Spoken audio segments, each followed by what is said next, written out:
Vinny, first of all. Jürgen, first of all, can I get your reaction to the EFL Cup draw, please?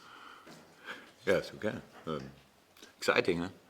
It started pretty bad. But the first draw I watched live because I saw the game before and was waiting then for the draw, and then West Ham, Chelsea.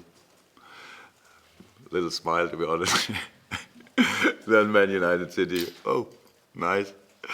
Yeah, and then the smile freezes in my face, because then we got Tottenham, but it's good. So I think it's very, very okay. Since I'm here, it's not obviously not too long, but that's a big boost for the competition. When I came here, I had to explain why we field strong lineups, and now in this competition it looks like, I don't know, like a semi-final or whatever each game, and big opportunity for all the games. Obviously, all the teams. Obviously, they all try to go through. That you could see this with the lineups. They brought on a pitch, and so that's pretty exciting. So I'm happy about playing at home. So when we cannot have too many European nights, then let's take what we can get, and it will be fantastic. And so I'm really looking forward to it. When you speak about fielding strong lineups, since the international break, you've won all 3, scoring 9 goals with 8 different goal scorers as well. What do you put that down to? And does that give you greater confidence that you can rotate your squad, particularly the forward option? Well, after, around the last international break, I heard that Liverpool usually don't get too many points after international break. So it's you always can take it like you want. And now I don't know what happens after the next international break. Yes. I would say it's not a good moment. That we feel good, we feel strong, but it's that's how it is in football. It's all about valuing or whatever the past, because it's the last game and we have to be ready for the next game, and it's pretty difficult. And but it's better than each other situation you could have. So I was not in doubt about having different that I can bring different lineups. So I said it before the Derby game, and I said that we will have for sure a strong lineup, because I think we only have strong lineups. I'm really pleased with the development of our U23 with 2 impressive results in a row, 2 now, against Leicester, which I saw, and against Tottenham, which I heard about. And so we had moments which were not that easy in the past, but now in this moment it's good, and we have to keep it. We have to take it, we have to use it. That's what the job is. But no, I didn't need it, the time to see that I can change lineups and then we can still perform. I was sure about this. And with Karius having played in the group, there appears to be a lot of interest into the decision as to whether Mignolet will return this weekend. How do you view that decision, and is it the likelihood is that Simon Mignolet will return? Simule.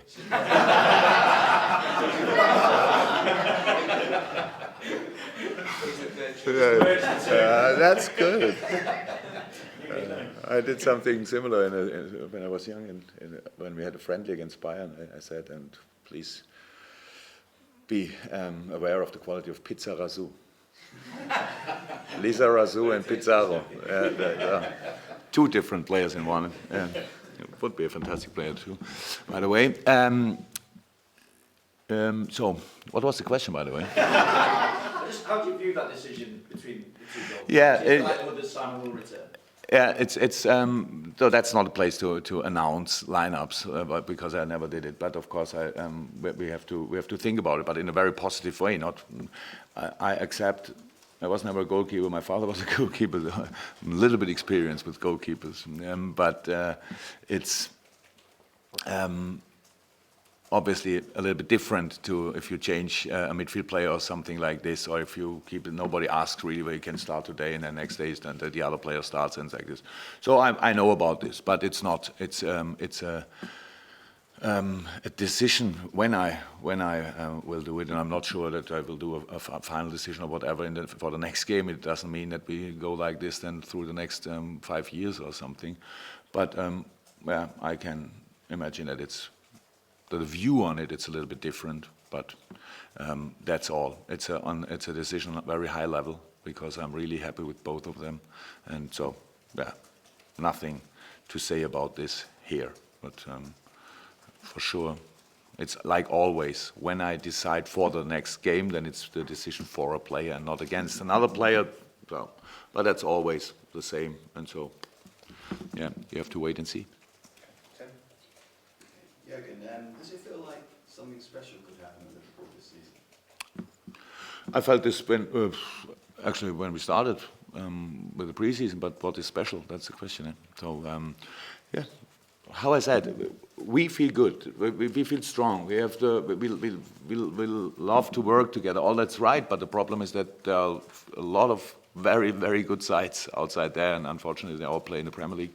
So and that's the only problem what we have. So we need to be ready for each game. We need to be maximum concentrated, greedy, kind of angry, all that stuff what you need on highest level in sports. So, but the basis is absolutely okay. And I said before the season, it's no time for finding and looking for excuses or something.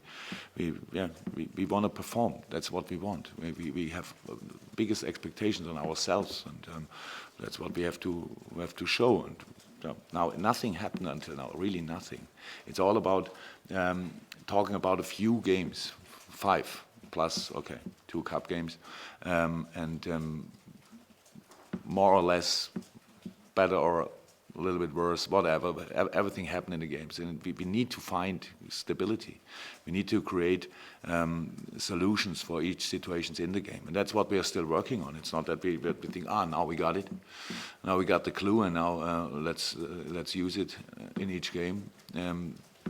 Football is too difficult for this. It's quite a simple game, but it's difficult to win because the other team can cause you really problems. And so we are experienced in this, handling situations like this. It's not about celebrating ourselves or anything like this, but it's better to have an optimistic mood around than everything is in doubt. So, but it's up to us to use this. You said about needing to be angry. Do you need to be angry against Hull? Because Yes. obviously the only disappointment... They want our points. That makes me angry, actually. That's quite easy in football, huh? But obviously they'll probably sit deep like Burnley did, which is the only disappointment. How will you try to combat that? Look, that's the biggest, something like a rumor, I don't know. We are able to create chances against each team. We did it. Maybe we didn't score, so we have to think about why so many people think we have big problems against, how do we call it, bus parking. So I'm not sure that Hull will do this, to be honest, but I saw not a lot of space against Chelsea, honestly. I cannot remember a lot of space against Tottenham. They were with 10 men behind the ball. That's how it is when we had the ball. Nobody gambled or something like this. We're all involved in defending, so that's how it is. We have to find solutions. But if there's anything, and it's a moment when I'm not angry but not happy about my English, because I think it's very important to find the right words for this. I think we all can improve. With all, I mean the team, coaches, manager, and the crowd, because it's all about expectations. And let me try to find an example. If you create a chance against Chelsea, it's positive. If you miss it, it's still positive because you showed we know the way. If you create a chance against a team like, I don't want to say anything about Hull because we first have to play them, but if you create a chance, let me say, against Burnley, and you miss it, it's not positive. It's negative for everybody. It feels like, oh my God, it should have been a goal, whatever. And that's what we have to learn. We have to take the games like they are. We don't have to value or rate the opponent before the game and say against this it should be easy. No football game is easy.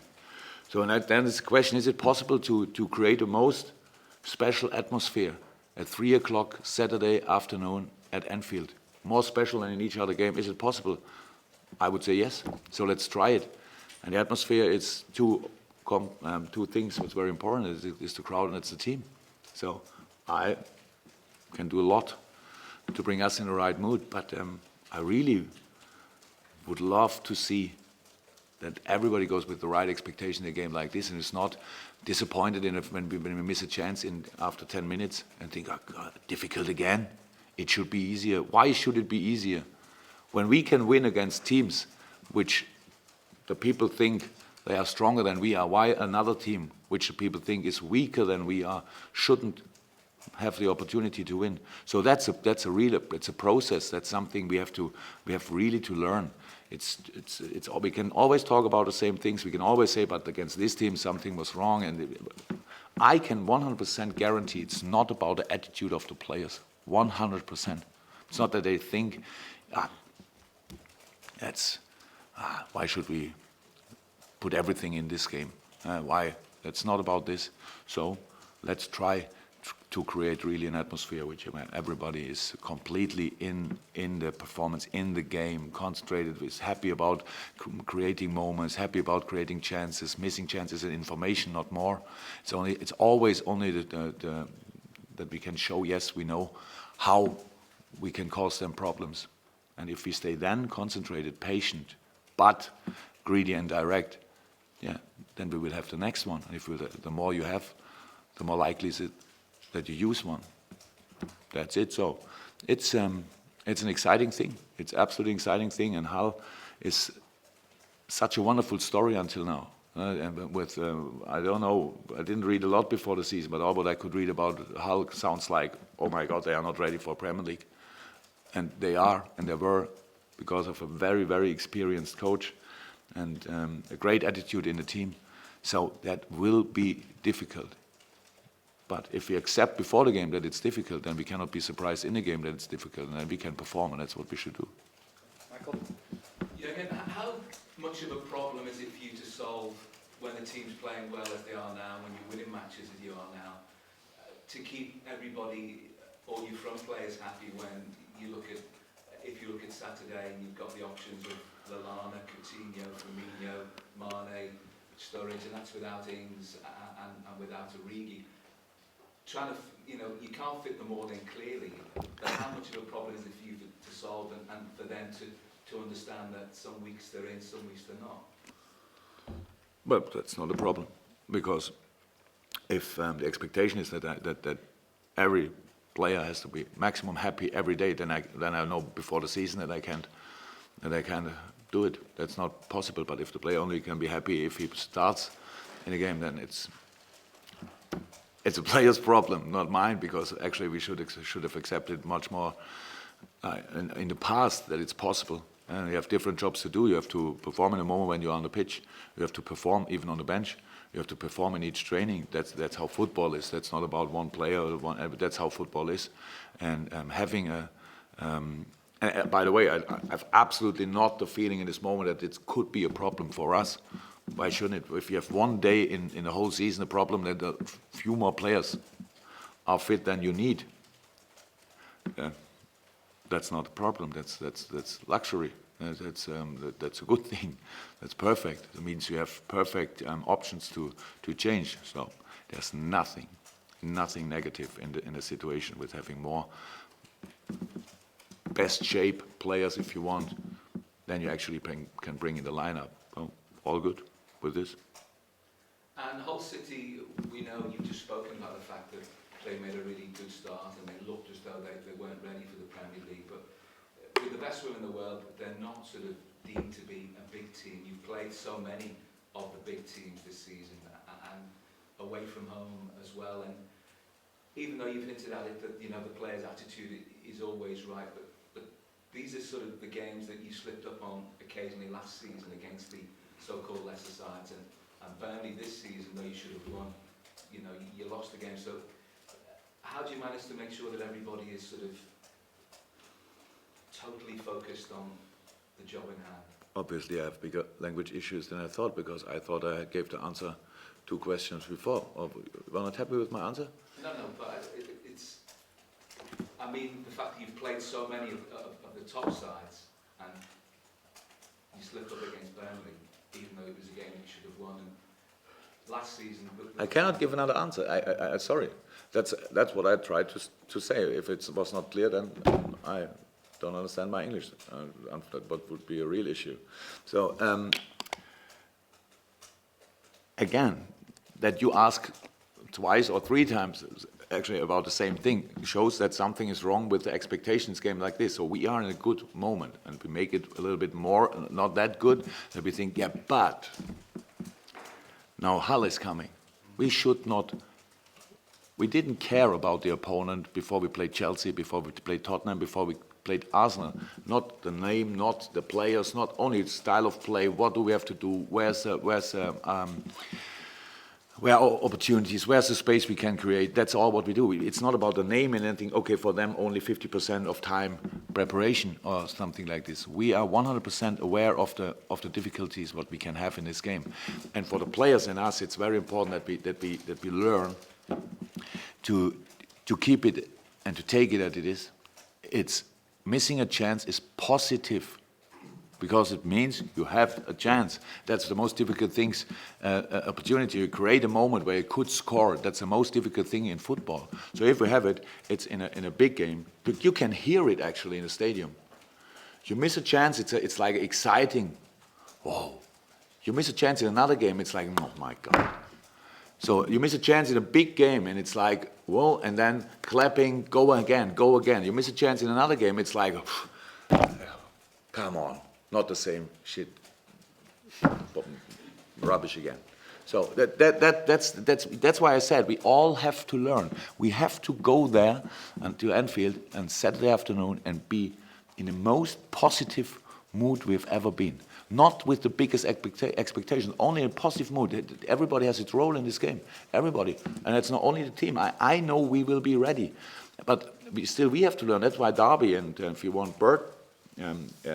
Burton was a good example. Now you can say it was only championship, but these games can be really difficult. But I could see we didn't score 6-7 goals against Derby now, but we scored 3. That's absolutely okay, and we didn't give them a lot of opportunities to. For sure, Hull is a better team. But it's a similar thing. You miss a chance and you stay in the race, you stay patient, you pass again, you create again, you don't lose your nerves and shoot from 45 yards or something. No, you stay in the race. And that's how it works in games where everybody's aware of the problems you can have in a game.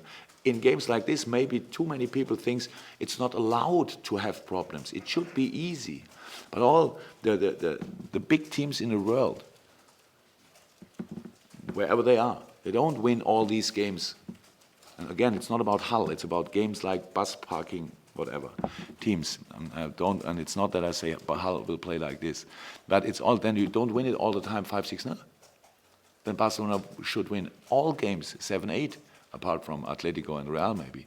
So, and they don't do it. Sometimes it happens for them, but they don't do it because there's always a possibility for all teams to cause you problems. And that's what you have to accept. And I hope that's why I said it's really important for me that everybody understands. The only thing I want to say is that we all have our part, we all have our role to play in this thing. And if something still, when I came here 11 months ago, obviously I said something like, from doubters to believers, I don't need to be already changed, that's good. It's a positive mood in and around the club, that's good. But now we have this, if you want, issue where everybody's talking about, obviously, and thinking about. But come on, we didn't score goals only out of counter attacks. We didn't score goals against Arsenal out of counter attacks. They're very good defending teams. It's not that the top flight teams in the Premier League don't care about defending. They did try to defend with all they have. So, and it's the same with Hull, what they will do for sure. And we need to be always in the right mindset, that we have to work, to move, we have to create moments, and then we can score. And if everybody gives us this 90 minutes and is ready for 95 minutes, if you want, to win this game, then the chance is much bigger that we actually will do it. Anything from Radio City? Yeah, you nice how Jürgen is doing that. Good, but not in team training, but good. I heard something about, I think last week, 3 weeks, so means actually 2 weeks, he's good. Everything what he's doing in the moment, he does without problems, so that's good. But yeah, of course, there's a little way to go. Cal? Following on from that, then the players that didn't make the squad for Derby, presume they're okay for the weekend. They've got Adam and Daniel. You just left them out for a rest. Adam and Ginny, which were not in the squad, they will be ready. They trained yesterday completely normal. Daniel made something like a final test yesterday, so had now 3 days or something with not training, should be in training today. And the players from the bench, they had no problems and have no problems, so yeah, all good. So Daniel's in training today, does that mean he's available? I know we go through this all the time with you. You know, I have to check. You don't have to, actually. You think you have to. No, you don't have to. Why you have to? Yeah, what was the question? If he's back in training today, does that make him available for the weekend? Yeah, it depends to the training, actually. So it's not only being part of the training, but yes, I think so. But we will see. Yesterday he made, so all the other players trained all the time, had a little issue. So Ginny got a knock on his knee. It was all good, but was not a risk, but it was not at 100% for the Derby game. Okay, not in the squad, but trained on the day. The same was with Adam Lallana, who felt a little bit the intensity of the last games. So no reason to try anything with him. Was not a squad, but trained. And it was different to Daniel. He had a few issues after the game and didn't train.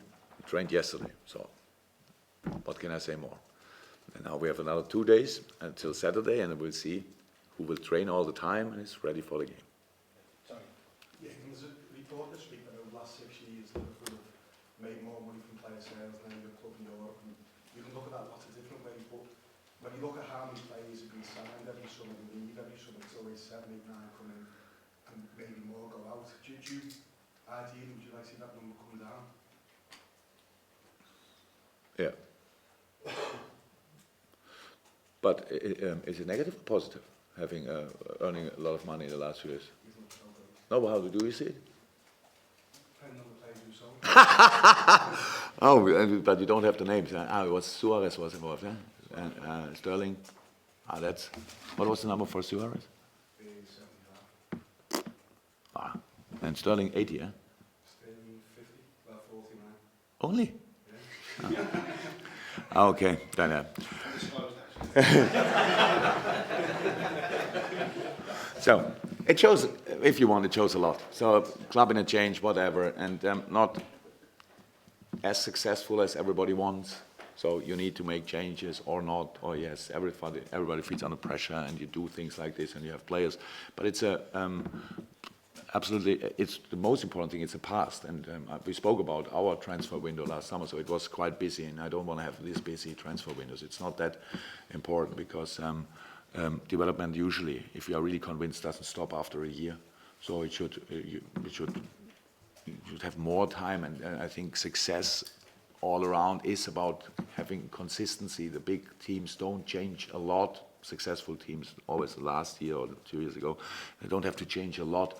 I said, Liverpool actually, there's no need to be a selling club. Nobody calls us and say, or forces us and say, come on, sell, we need money. It's all is positive, but it's about finding the right squad, if you want. And yeah, I'm not that busy usually in transfer windows that I say we want to give away or sell 5, 6 players. But it was the situation. The squad was quite big, so we need to do a few things, and we brought in the players we wanted to have. Yeah, was 5, how many players actually did we? 6. Yeah, so which we wanted, and if everything is going well, and that's the target, of course, that's what we want. Yeah, then we don't have to buy another 6 next year. So. Then we feel confident with the squad, and we feel that that's how it is. It's a sign, of course, that change is sometimes good, but of course, it's not that everybody was 100% happy, obviously, in the last years when we earned this big number of money.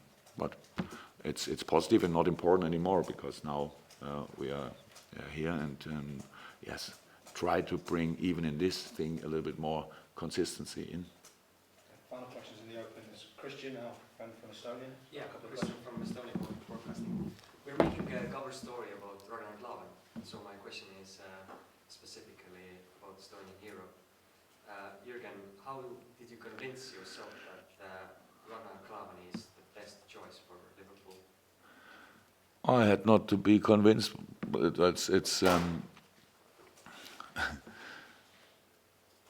no, it's with Ragnar. It's quite similar. It's quite simple. It was I was a long time in German Bundesliga when Augsburg came up, and he played first time for Augsburg, and I saw him playing. Or we played against them, and he was always strong. He was always really. I was surprised about Augsburg found a player like him we didn't know before. I don't like situations like this too much. But then I thought, of course, we're still playing at Augsburg, which is a wonderful club, but they had a wonderful story in the last few years. But we didn't need a centre half at Dortmund. That's why I didn't go for him. But I was always surprised that when he was staying another year and another year and another year. And so, but how it is when you are in the job and when you don't, when you have no need on this position, then you don't think too much about it. But when I came here and became aware of our situation and what I want to change on this position, and he was very early a real idea because of his skills. He's a really good defender with a fantastic plus of being a wonderful football player. Calm, technical good passing game. So, and with a little issue that he's not 21 anymore, but that's all. Still 4 or 5 great years to go, and that was for us a great opportunity. And when I spoke to him, then obviously I had not to convince him too much. So that's another nice thing. I really like to work together with players. They really want to come, and that was obvious. And I think at the beginning a few people were surprised about the name and all that stuff, because obviously not too much Bundesliga football is watched in England. But meanwhile, not a lot of questions anymore about his quality. It's all good. I think Christian, one more, yeah? But still, he's not in the starting 11 now, or not always. He was injured. Yeah. But from now, what aspects he should improve? That's not the place to talk about this. Maybe in Estonia, I don't know if you speak about everything, but it's not that I speak about players in the press conference and tell what they have to improve. That's all good. In the moment, I'm absolutely happy. He played really well against Derby. Before this, he was injured. He played a really good preseason. All was good, and then he became injured. That's a problem. That's all. But are you happy when you see him going scores? Scoring goals. Yeah, I'm happy when somebody makes the same mistakes like I do. Yes, I'm happy, but it's not his main job. But I'm always happy for everybody who's scoring. No doubt.